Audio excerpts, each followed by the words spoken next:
Assalamualaikum dan salam sejahtera kepada semua para pelajar yang sedang menonton video cikgu pada kali ini. Okey, apa khabar semua? Harap semua sehat dan ceria sentiasa. So, hari ini kita akan menyambung sesi pembelajaran kita pada hari Isnin yang lepas, iaitu masih lagi dengan bab daya dan tekanan, bab 8. Bab 8. Namun, hari ini video ni dijangka pendek sahaja. Jom kita tengok OP kita pada hari ini.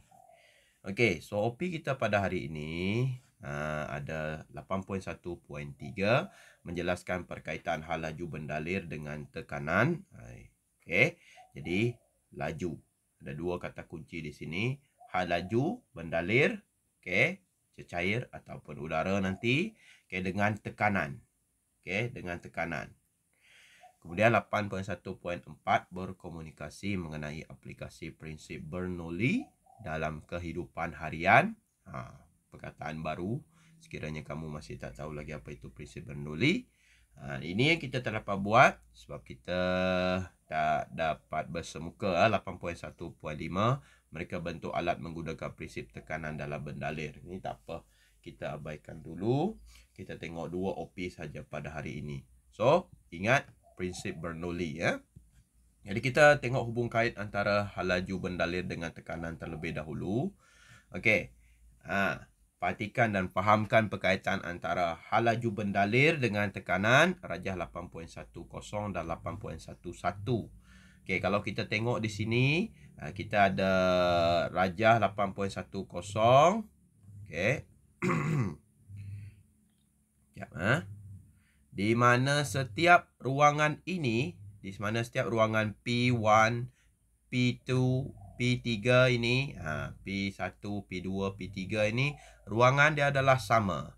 Okay, maksudnya saiz silinder tu sama.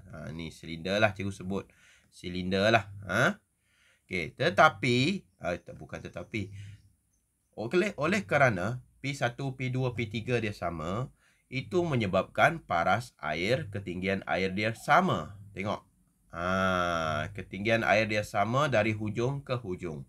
Alright, P1, P2, P3 sama ketinggian paras airnya.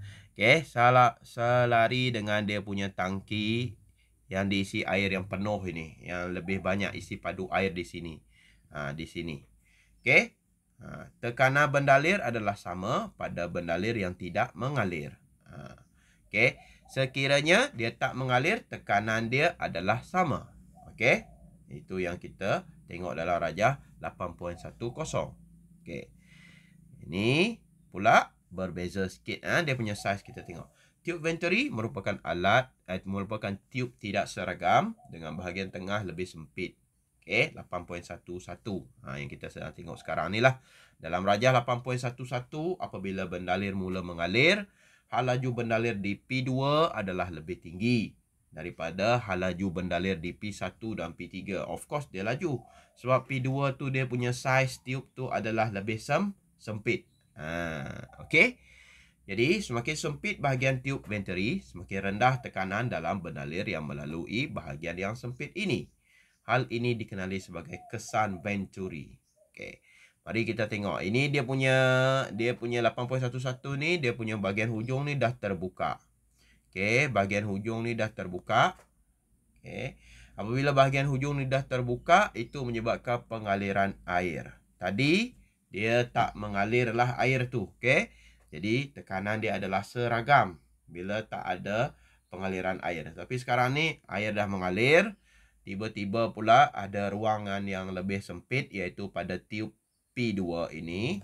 Okey, bila P2 ni lebih sempit, menyebabkan air mengalir lebih laju di bahagian ini. Bila lebih laju, okey, tekanan berkurang. Tekanan berkurang menyebabkan ketinggian aras air dalam tube P2 ini adalah rendah berbanding dengan yang lain. Tengok. Kita boleh tengok berbanding dengan yang lain tinggi ya. Terutamanya di bahagian sebelum P1 ini. Di bahagian ini tinggi, semakin rendah, paling rendah. Lepas tu tinggi balik, tetapi lebih rendah sebelum P1. Kemudian ini pun semakin rendah. Kerana apa? Di hujung ni aliran air lebihlah laju. Ni lebih laju. Lebih laju di bahagian hujung ini. Semakin laju lah berada di hujung-hujung. Kemudian menyebabkan tekanan dia semakin rendah. Tekanan semakin rendah. Okey. So, kemudian tengok ini. Apabila bendalir melalui kawasan yang sempit, hal laju bendalir akan meningkat dan tekanan di kawasan tersebut pun berkurang. Hal ini dikenali sebagai prinsip Bernoulli. Jadi, baru kamu jumpa perkataan prinsip Bernoulli. Apa kata kunci dia sini? Bendalir melalui kawasan yang sempit, 1. Hal laju bendalir meningkat, 2. Tekanan di kawasan tersebut berkurang, 3. Itu prinsip Bernoulli. Okey, ada 3 perkataan ataupun 3 kata kunci yang kamu jumpa penyataan yang menerangkan konsep prinsip Bernoulli. Ni. Okey, aplikasi prinsip Bernoulli dalam kehidupan harian. Prinsip Bernoulli menyatakan bahawa bendalir yang bergerak dengan hal laju tinggi akan menghasilkan tekanan yang lebih rendah pada kawasan tersebut. Okey. Jadi kamu ingat yang ini ya. Ingat sekali lagi, konsep ni kamu kena hadam. Okey. Prinsip Bernoulli menyatakan bahawa bendalir yang bergerak dengan hal laju yang tinggi, nombor 1, akan menghasilkan tekanan yang lebih rendah, nombor 2, okey, pada kawasan tersebut. Okey, 1, 2 sahaja. Hal laju yang tinggi, tekanan lebih rendah pada kawasan tersebut. Kalau kamu nak ingat kawasan tersebut tu 3 lah jadinya. Alright, itu adalah prinsip Bernoulli. Jadi, bagaimana kita nak memanfaatkan prinsip Bernoulli ini? Banyak sebenarnya. Okay? Kita tengok muka surat sebelah. Muka surat sebelah 229. Tengok kapal terbang. Dia punya sayap menggunakan prinsip Bernoulli. Di mana bentuk kapal terbang ni adalah kita panggil sebagai aerofoil. Aerofoil dia condong ke bawah. Nampak tak dia condong ke bawah sikit? Dia condong ke bawah macam ni. Okey. Bila dia condong ke bawah dan di bahagian atas dia melengkung macam ni supaya menyebabkan udara smooth saja laju daripada bahagian atas. Udara laju daripada bahagian atas menyebabkan tekanan di bahagian atas ni rendah. So bila tekanan di bahagian atas ni rendah, di bawah pula dia lambat sebab dia menyerang ataupun melawan kena pada hujung yang condong ini. Bila udara bergerak perlahan di bahagian bawah, ini menyebabkan tekanan dia tinggi. Bila tekanan tinggi di bahagian bawah, tinggi di bawah, rendah di atas, itu menyebabkan berlakunya daya angkat. Okey. Bawah tolak atas. Maksudnya sayap tu dah ready dah nak ke atas disebabkan oleh pergerakan udara tu tadi. Aliran udara tu rendah, aliran udara tu laju di bahagian atas, kemudian slow di bahagian bawah menyebabkan wujudnya daya angkat. Ni penyataan dia. Aliran udara berlaju rendah, tekanan udara tinggi di bahagian bawah. Aliran udara berlaju tinggi, tekanan udara rendah di bahagian atas. Okey. Daya angkat dia dihasilkan oleh sayap sebuah kapal terbang terhasil daripada bentuk aerofoil dan juga sudut serang. Dua benda yang kamu jumpa di sini, bentuk aerofoil dan sudut serang. Okey. Next, penunu Bunsen. Kita tengok penunu Bunsen pula. Okey. Udara berlaju rendah dengan tekanan tinggi disedut masuk. Ini kita perasan, kamu perasan tak ada lubang pada penunu Bunsen tu? Lubang tu sebenarnya adalah untuk memasukkan udara daripada luar. Udara daripada luar. Udara daripada luar dia bergerak perlahan sebab tak ada bekas, tak sempit. Okey. Jadi dia berlaju rendah lah. Okey. Jadi tekanan dia tinggi. Bila dia slow, ingat bila dia bergerak dengan perlahan, tekanan dia tinggi. Prinsip Bernoulli menerangkan mana-mana bendalir yang bergerak dalam hal laju yang tinggi, dia mempunyai tekanan yang rendah. Ini dia mempunyai, ini dekat penunu Bunsen ni, dia bergerak dengan hal laju yang rendah. Jadi dia masuk dengan tekanan yang tinggi. Bila tekanan tinggi masuk ke dalam, apa yang berlaku? Dia akan cepat naik ke atas lah. Sebab tekanan tinggi, dia akan masuk masuk dengan kadar yang banyak ke dalam lubang tersebut, ke dalam lubang ini. Okey, dan bercampur dengan gas berlaju tinggi dengan tekanan yang rendah sebab ruangan ini sempit. Jadi gas ini berlaju tinggi dan tekanan dia pula rendah, bercampur dengan udara yang dekat tekanan yang tinggi tadi. Gas bercampur dengan udara yang dalam tekanan yang tinggi, menyebabkan wujudnya lah satu api berwarna biru. Kalau kita tutup lubang ini, kamu akan jumpa api berwarna kuning. Okey. Dan api itu pun relax saja.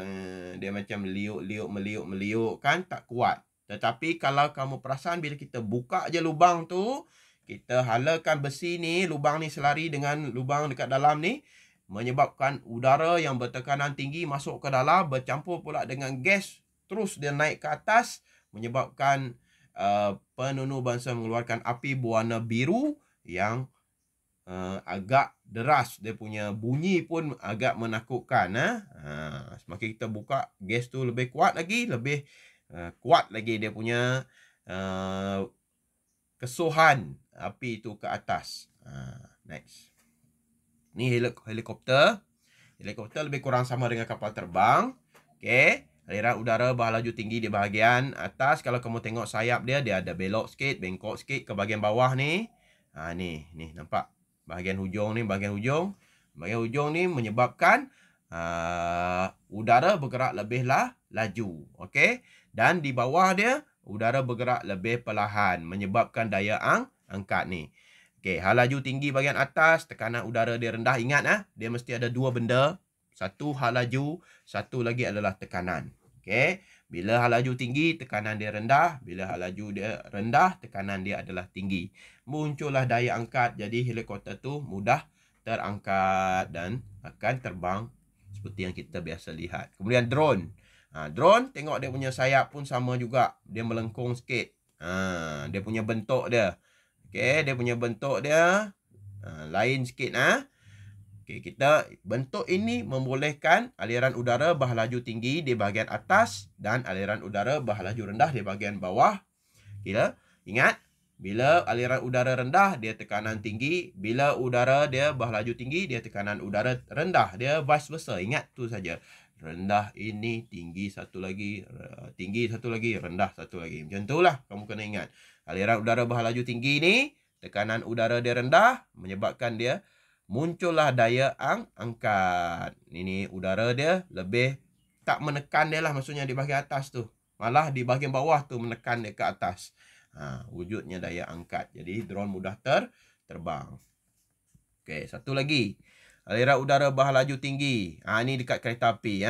Ini kalau kamu pergi ke stesen kereta api, kamu akan jumpa satu garisan kuning.